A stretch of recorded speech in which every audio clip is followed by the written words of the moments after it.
하나님과 함께라는 말씀을 가지고 이 시간 여러분들과 은혜를 나누고자 합니다. 창세기 46장 말씀은요, 야곱이 가나안 땅을 떠나 애굽의 고센 땅에 내려가 정착하게 되는 장면입니다.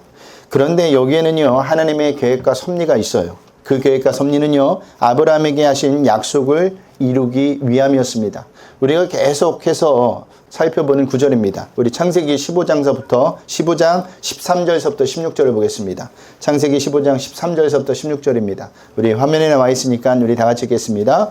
여호와께서 아브라함에게 이르시되 너는 반드시 알라 내 자손이 이방의 객이 되어 그들을 섬기겠고 그들은 400년 동안 내 자손을 괴롭히리니 그들이 섬기는 나라를 내가 징별할지며 그 후에 내 자손이 큰 재물을 이끌고 나오리라. 너는 장수하다가 평안히 조상에게로 돌아가 장사될 것이요 내 자손은 4대 만에 이 땅으로 돌아오리니 이는 아모리 족속의 제약이 아직 가득 차지 아니함이니라 하시더니. 아멘. 하나님께서는요, 이 약속을 이루시기 위해 요셉을 애굽의 노예로 팔려가게 하시고 바로가 꿈을 꾸게 하시며 전 세계에 7년의 기근을 주셨던 겁니다. 그리고 그 계획을 통해 야곱의 온 가족이 애굽으로 내려가 고센 땅에 정착하게 된 것이죠. 모두 다 하나님의 계획과 섭리였다라는 겁니다. 그런데 오늘 본문을 1절을 보면 야곱은요, 모든 소유를 이끌고 바로 요셉에 있는 애굽으로 내려가지 않고 브엘세바로 가서 희생 제사를 드리는 것을 볼 수가 있습니다. 오늘 본문 1절입니다. 우리 다 같이 읽겠습니다. 이스라엘이 모든 소유를 이끌고 떠나 브엘세바에 이르러 그의 아버지 이삭의 하나님께 희생제사를 드리니. 아멘. 자, 야곱에게 요셉은 이미 어떤 자식이죠? 죽은 자식이었습니다. 그런데 애굽에서 돌아온 자식들이 전해준 소식은 죽었다고 생각했던 요셉이 살아있다는 것이었어요. 그렇다면 곧바로 애굽으로 가야 하는 거 아닙니까? 어찌 보면 야곱의 입장에서 이것은 당연한 일이에요. 하지만 야곱은요, 그렇지 않고 어떻게 하느냐? 먼저 브엘세바에 가서 하나님께 희생 제사를 드립니다. 자, 우리는 여기서 변화된 야곱의 모습을 발견하게 됩니다. 야곱이 어떻게 변화되었죠? 이제 당연한 것도 하나님께 먼저 묻고 움직이는 자가 되었다라는 겁니다. 자, 우리가 알던 야곱이 맞나요? 오로지 자신의 이익을 따라 생각하고 움직이던 야곱 맞습니까? 야곱의 형 에서를 피해 하란으로 도망갔을 때에도 이러지 않았습니다. 그는요, 철저하게 자신의 생각과 형편에 따라 결정하고 움직였던 자가 야곱이었다라는 겁니다. 하지만 이제는요, 어떻게 변했느냐? 하나님께 먼저 묻고 움직이는 자가 되었다라는 거예요. 그 말은 이제 야곱에게 있어서 하나님이 우선이 되었다라는 사실이에요. 우리도 예수를 믿고 나서 하나님이 우선이 되어야 합니다. 순간순간 어떤 일을 결정할 때 우리의 생각과 형편에 따라 결정하는 것이 아니라 예수님을 만난 이후 야곱과 같이 먼저 하나님께 나아가 묻고 그분의 인도하심과 그 뜻을 쫓아 움직여야 하는 것이 성도라는 거예요. 그런데 야곱이 누구의 하나님께 희생제사를 드리고 있죠? 오늘 1절을 보면요, 그의 아버지 이삭이 하나님이라고 기록하고 있습니다. 왜 성경은 그의 아버지 이삭의 하나님이라는 표현을 쓰고 있는 걸까요? 나의 하나님이라는 표현을 쓰지 않고. 그 이유는요, 아버지 이삭과 하나님이 약속을 맺었던 바로 그 장소, 브엘세바에서 하나님과 그 조상들 사이에 맺었던 약속이 야곱에게 또다시 계승되고 있었기 때문입니다.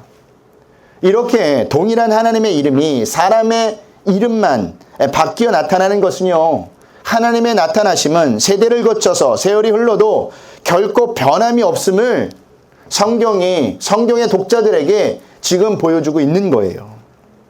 여러분, 그런 의미에서 하나님은요, 신실하십니다. 하나님은요, 어제나 오늘이나 영원토록 변함이 없으세요. 그래서 우리가 그 하나님을 믿을 수 있는 겁니다. 이것은 신앙생활하는 우리에게 굉장히 중요한 사실이에요. 만약 하나님이 아침과 저녁이 다른 분이라면 우리가 그 하나님을 어떻게 믿고 신앙생활 할 수 있겠습니까? 하나님이 우리 인간 같으면 그분을 어떻게 믿고 우리가 삶을 살아낼 수가 있겠습니까? 없다라는 거예요. 그러니 여러분들에게 부탁드립니다.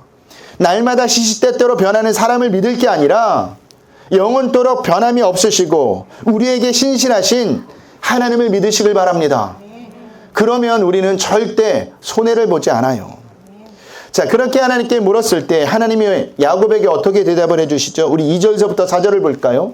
우리 한 목소리 읽겠습니다. 그 밤에 하나님이 이상 중에 이스라엘에게 나타나 이르시되 야곱아 야곱아 하시는지라. 야곱이 이르되 내가 여기 있나이다매. 하나님이 이르시되 나는 하나님이라 내 아버지 하나님이니 애굽으로 내려가기를 두려워하지 말라. 내가 거기서 너로 큰 민족을 이루게 하리라. 내가 너와 함께 애굽으로 내려가겠고 반드시 너를 인도하여 다시 올라올 것이며 요셉이 그의 손으로 내 눈을 감기리라 하셨더라. 아멘. 자, 야곱이 희생 제사를 드린 밤에 하나님께서는 이 이상 중에 대답해 주세요. 그 대답의 시작은 야곱아 야곱아라는 이름을 부르는 것부터 시작이 됩니다. 자, 그런데 여기서 질문을 하나 하셔야 돼요. 하나님께서는 왜 당신이 바꾸어 주신 이름인 이스라엘이라고 부르지 않고 야곱이란 이름을 그것도 2번씩이나 반복해서 부르셨을까입니다. 그 이유는요, 야곱이 이스라엘이 되기 이전부터 이미 하나님 당신이 어떤 존재였는지를 알았으며 또한 그와 함께 있었고 앞으로 동일하게 함께 할 것이라는 확신을 주기 위해서 야곱의 이름을 부른 겁니다. 여러분, 이처럼 하나님은요, 인간의 모든 것을 아시는 분이세요. 여러분은 그 하나님이 여러분의 모든 것을 아시는 분이라는 사실을 잊지 마셔야 합니다. 그리고 어떤 말씀을 주시느냐? 하나님 당신이 어떤 존재인지를 스스로 밝히시는 말씀을 주십니다. 그것이 3절에 나는 하나님이라 내 아버지 하나님이니 라는 말씀이에요. 이 구절을 히브리어로 보면 전능하신 하나님을 강조하고 있습니다.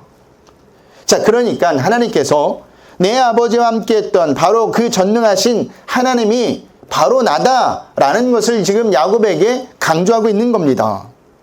그리고 또 한 가지, 아버지 이삭을 돌보시고 보호하셨던 것처럼 동일하게 내가 너를 보호하겠다, 지키겠다라는 표현입니다. 그러므로 애굽으로 내려가기를 두려워하지 말라고 하시는 겁니다. 애굽에서도 하나님 당신이 야곱을 지키시겠다라는 거예요. 사실 야곱의 입장에서는 두려웠을 겁니다. 아무리 요셉이 애굽의 총리가 되었다고 해도 애굽으로 간다는 것은 결코 쉬운 결정이 아니었을 거예요. 그리고 야곱은요, 이미 할아버지 아브라함과 아버지 이삭이 애굽으로 내려갔을 때 어떤 어려움을 겪었는지도 알고 있었을 거예요. 그러니 야곱의 입장에서는요, 애굽으로 간다는 것이 두려웠던 겁니다. 하지만 하나님은요, 그런 야곱의 마음을 정확히 알고 계셨어요. 그래서 정확하게 야곱이 원하는 대답을 해주십니다. 그것이 뭐예요? 애굽으로 내려가기를 두려워하지 말라는 거예요. 여러분, 하나님은요, 당신의 자녀의 마음을 이렇게 정확히 아시는 분이에요. 무엇 때문에 고민하는지, 무엇 때문에 힘들어하는지, 무엇 때문에 두려워하는지 말입니다. 다른 사람은 내 마음을 몰라도 하나님은 다 알고 계세요. 그러니 하나님 앞에 나올 때 숨길 필요가 없어요. 모든 걸 다 하나님께 맡겨야 한다는 사실입니다. 그리고 사람에게 도움과 위로를 받을 생각하지 마시고 우리의 모든 것이 되시고 전지전능하신 하나님께 도움과 위로를 받으시길 바랍니다. 하나님이 위로하시고 하나님이 우리를 도우십니다. 자, 그리고 또 오늘 본문에서 어떤 말씀을 해주십니까? 너로 큰 민족을 이루게 해주신다고 합니다. 뿐만 아니라 하나님이 함께 애굽으로 내려가 주시겠다고 하죠. 더 나아가 요셉이 내 눈을 감겨주리라까지도 합니다. 야곱의 입장에서 얼마나 힘이 되는 말씀이에요. 그런데 하나님께서 이 말씀을 야곱에게 처음 하신 것이 아닙니다. 이전에도 야곱에게 했던 말씀이에요. 어디서 나오느냐? 야곱이 형 에서의 낯을 피하여 받던 아람에 있는 외삼촌 라반의 집으로 도망쳤을 때 하나님께서 베델에서 나타나셔서 약속해 주셨던 말씀이에요. 한번 볼까요? 창세기 28장 10절에서 15절 말씀입니다.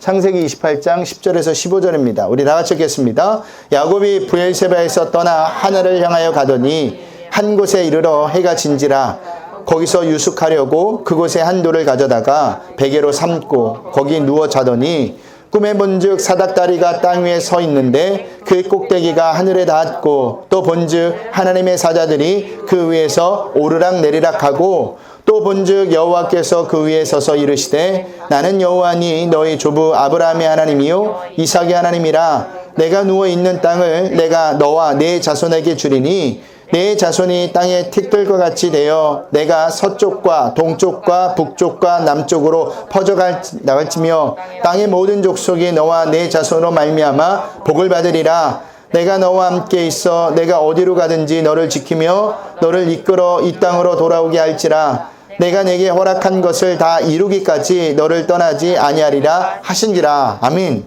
자, 브엘세바에서 하란으로 도망을 가다가 베델에서 돌베개를 베고 누워 잘 때 하나님께서 야곱에게 나타나셔서 아브라함과 이삭의 하나님이라고 하시면서 뭐라고 하시냐? 내가 누운 이곳을 너와 네 자손에게 주리라고 약속해 주십니다. 그리고 이 약속을 이루기까지 어떻게 하신다고 말씀하고 있습니까? 야곱과 함께 있으며 야곱이 어디로 가든지 지키며 야곱을 이끌어 가나안 땅으로 다시 돌아오게 해 주시겠다고 약속해 주십니다. 하나님께서 약속하신 그 약속이 20년이 지나서 하란에서 가나안 땅으로 야곱이 돌아오게 되는 겁니다. 하나님이 그렇게 만드신 거예요. 이처럼 베델에서 약속해 주신 하나님께서는요, 애굽으로 내려가고자 하는 야곱에게도 동일한 약속을 지금 해주고 있는 겁니다. 이미 그 약속을 경험한 입장에서 얼마나 든든할까요? 얼마나 힘이 되는 말씀일까요? 그래서 야곱이 어떻게 합니까? 그 음성을 듣고 그제서야 가나안을 떠나 애굽으로 내려갑니다. 이처럼 하나님께서는요, 야곱을 한 번도 떠나신 적이 없이 계속해서 그와 함께 해주셨습니다. 그리고 하나님 당신이 하신 약속을 지켜주셨어요. 특별히 4절에 나오는 너와 함께라는 히브리어 인메카라는 단어는요, 행동을 같이 하며 운명을 같이 한다는 의미입니다. 그러니까 하나님께서 한시도 야곱과 떨어지지 않고 행동을 같이 하며 운명을 같이 하시겠다라는 말씀이에요. 이보다 큰 위로와 도움이 야곱에게 어디 있나요? 이처럼 하나님께서는요, 당신의 약속을 반드시 지키는 분이고 성도인 우리와 언제나 함께 하시는 임마누엘의 하나님이시라는 것을 우리는 잊지 마셔야 한다는 겁니다. 그러니까 하나님과 우리는 어떤 공동체일까요? 운명 공동체예요. 뗄래야 뗄 수 없는 운명 공동체라는 사실입니다. 자, 이렇게 하나님께 응답을 듣고 야곱은요, 그제서야 요셉이 보낸 수레를 타고 브엘세바에서 애굽으로 내려갑니다. 우리 본문 5절에서부터 7절을 보겠습니다. 다 같이 읽겠습니다. 야곱이 브엘세바에서 떠날 새 이스라엘의 아들들이 바로가 그를 태우려고 보낸 수레에 자기들의 아버지 야곱과 자기들의 처자들을 태우고 그들의 가축과 가나안 땅에서 얻은 재물을 이끌었으며 야곱과 그의 자손들이 다 함께 애굽으로 갔더라. 이와 같이 야곱이 그 아들들과 손자들과 딸들과 손녀들 곧 그의 모든 자손을 데리고 애굽으로 갔더라. 아멘. 자, 하나님께서 창세기 15장에서 아브라함에게 했던 약속이 이루어지는 순간입니다. 여러분, 하나님의 약속은요, 더딜지라도 반드시 이루어집니다. 하박국 2장 3절을 볼까요? 우리 다 같이 읽겠습니다. 이 묵시는 정한 때가 있나니 그 종말이 속히 이르겠고 결코 거짓되지 아니하리라. 비록 더딜지라도 기다리라. 지체하지 않고 반드시 응하리라. 아멘. 뭐라고 이야기하고 있습니까? 비록 더딜지라도 기다리라. 지체하지 않고 반드시 응하리라는 겁니다. 그러니 우리는요, 하나님의 약속을 믿고 신앙생활을 하면 되는 거예요. 그러니 눈앞에 있는 환경과 상황에 휘둘리지 말고 하나님의 약속을 붙들고 사시면 되는 겁니다. 우리를 사랑하사 당신의 독생자 예수님까지 십자가에 내어주셔 죽게 하신 것이 사실이라면 하나님이 우리와 언제나 함께 하시며 인도하시는 것은 사실이에요. 하나님은 우리를 구원하시고 내 마음대로 살아라 라고 하지 않아요. 하나님은요, 독생자를 주시는 대가를 치르시고 사신 우리와 언제나 함께 하시며 인도하실 것을 믿으셔야 한다는 겁니다. 하나님은요, 절대로 당신의 백성을 내팽겨치지 않습니다. 이런 말은 좀 그렇지만 귀찮을 정도로 간섭을 하세요. 여기서 한 가지 더 살펴볼 것이 있어요. 그것은 6절과 7절에 반복되어 나오는 말씀입니다. 6절에서 야곱과 그의 자손들이 다 함께 애굽으로 갔더라. 7절에 그의 모든 자손을 데리고 애굽으로 갔더라입니다. 자, 표현이 조금 다르게 나오지만 사실은요, 똑같은 말이죠. 근데 6절, 7절에서 반복하고 있습니다. 왜 반복하고 있을까요? 성경에서 반복은 뭐다? 강조, 중요한 것이다라는 거예요. 그러면 무엇을 강조할까요? 하나님께서 택한 백성은 모두 구원하셨다는 것을 강조하는 겁니다. 하나님은요, 당신이 택한 모든 백성을 반드시 구원하십니다. 그것도 한 사람도 빠짐없이 구원하세요. 그리고 그 구원에는요, 실패나 실수가 없어요. 그러니 여러분이 구원받은 것에 대해서 신앙생활하면서 조금 더 의심하시면 안 됩니다.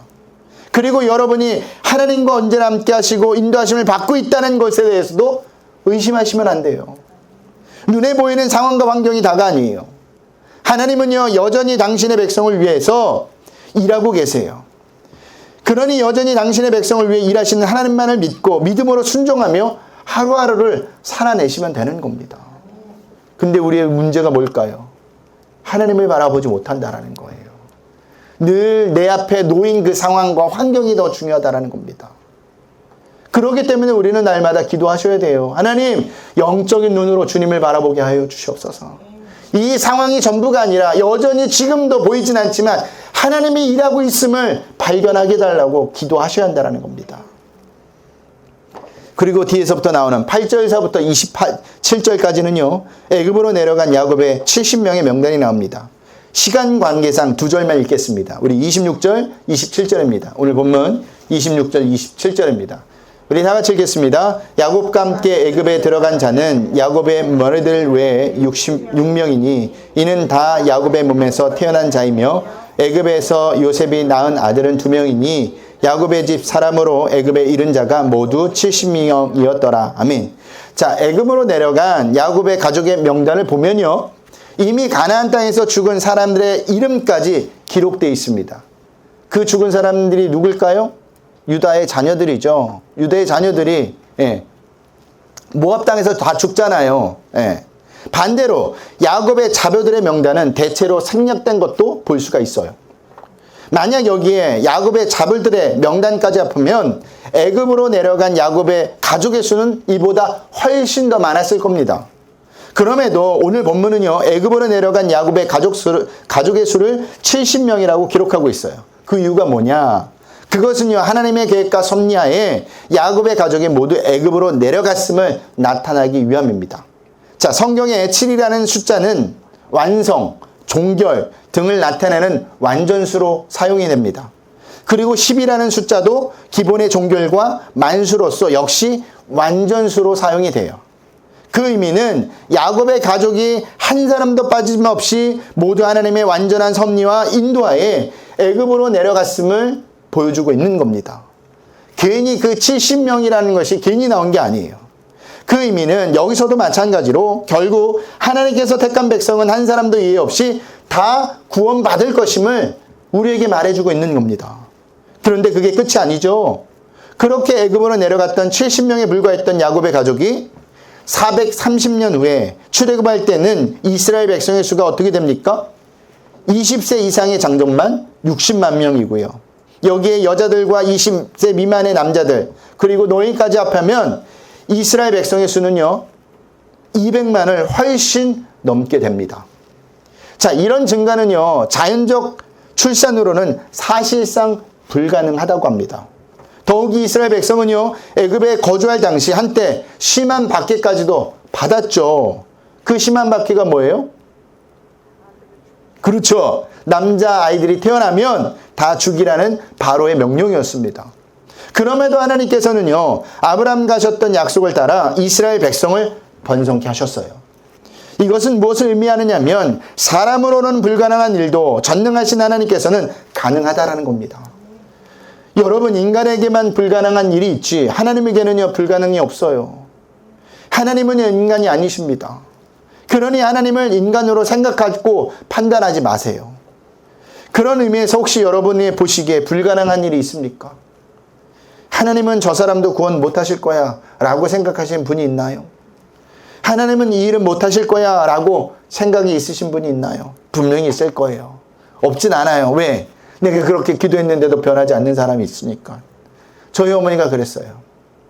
아버지를 위해서 그렇게 기도했는데도 핍박만 점점 더 심해지는 겁니다. 그래서 묻는 질문이 저에게, 승훈아, 아빠가 예수 믿을 것 같니? 전 몰라요. 어렸을 때는 뭘 알겠어요. 전 몰라요. 이렇게 대답했던 게 생각나요.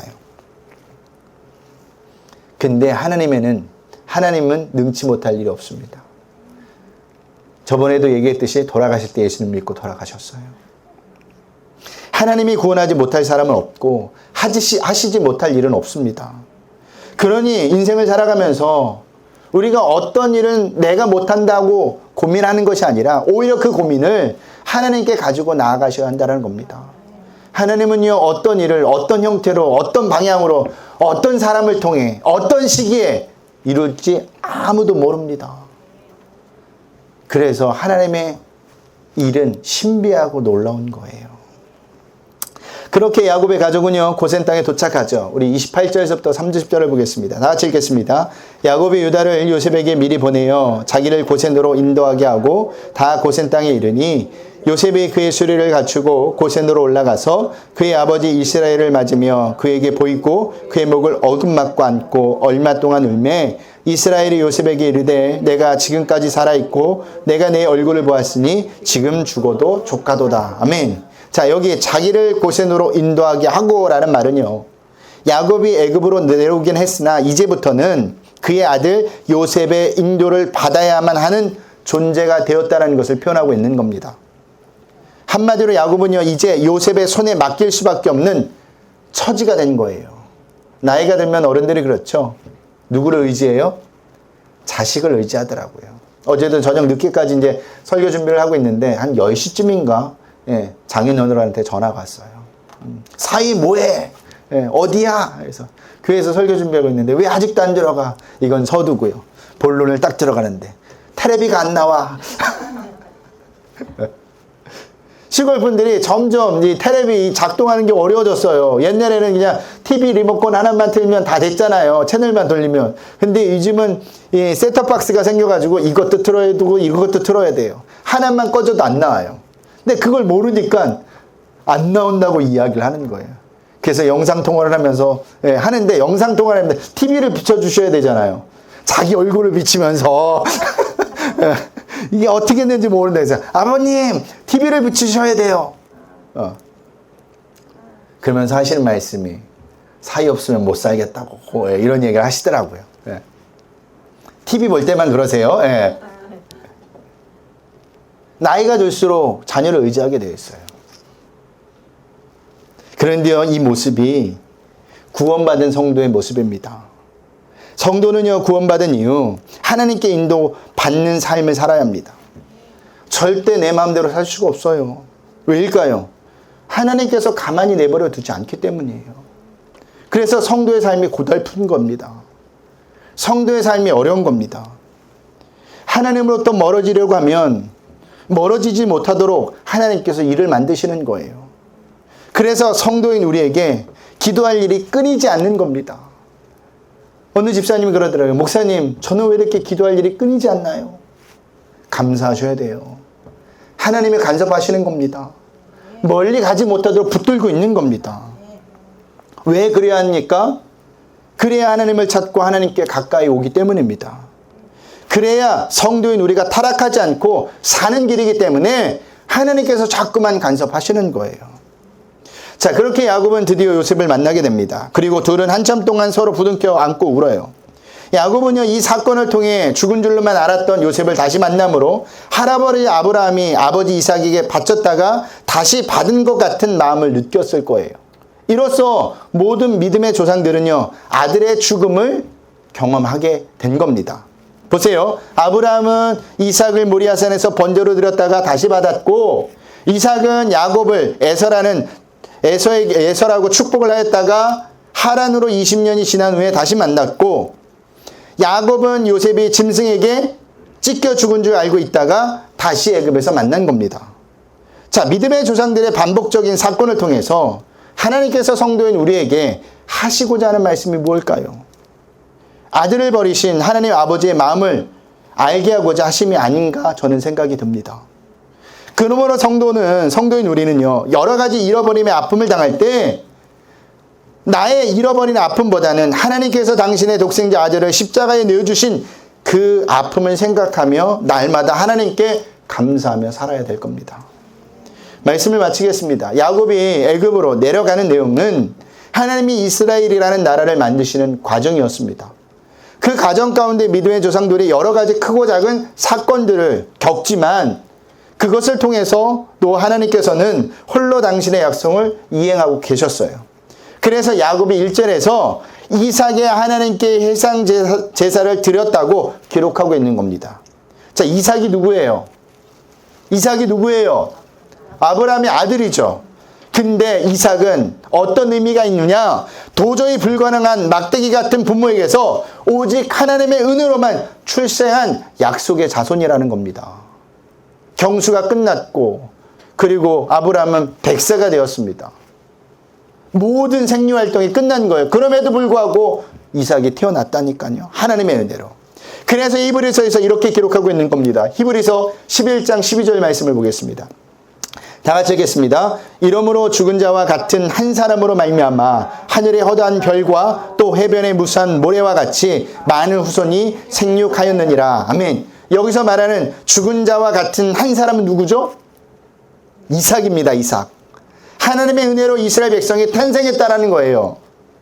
이분이 우리가 믿는 하나님이세요. 그렇기 때문에 우리가 인생을 살아가면서 분명히 알아야 할 것은 그 하나님을 믿어야 한다는 겁니다. 그 하나님을 믿을 때 그 하나님과 함께 할 수 있고 우리가 어떤 일을 겪게 되어도 감사할 수 있는 겁니다. 그 절정의 창세기에 나오는 믿음의 조상들이 있었던 거예요. 그런 의미에서 우리에게도 하나님의 선하신 계획이 있어요. 그 계획이 우리의 생각과 발행과 맞지 않는다 할지라도 그래도 우리는 하나님을 믿으셔야 한다는 겁니다. 왜냐하면 하나님은 선하시기 때문이에요. 말씀 한 구절을 읽고 마치겠습니다. 디모데전서 4장 4절 말씀입니다. 우리 다 같이 읽겠습니다. 하나님께서 지으신 모든 것이 선함에 감사함으로 받으면 버릴 것이 없나니. 아멘. 하나님께서 우리에게 주신 것은 모두 어떤 거라고요? 선한 것입니다. 선한 것. 그러니 한 주간도 모든 것을 감사함으로 받으시길 바랍니다. 그리고 그 하나님을 믿고 그 하나님과 동행하시길 바랍니다. 하나님께서 우리와 함께 하십니다. 이것을 놓치지 않으면 한 주간도 힘을 내어 하나님이 주신 힘으로 살아갈 수 있게 될 줄 믿으시길 바랍니다.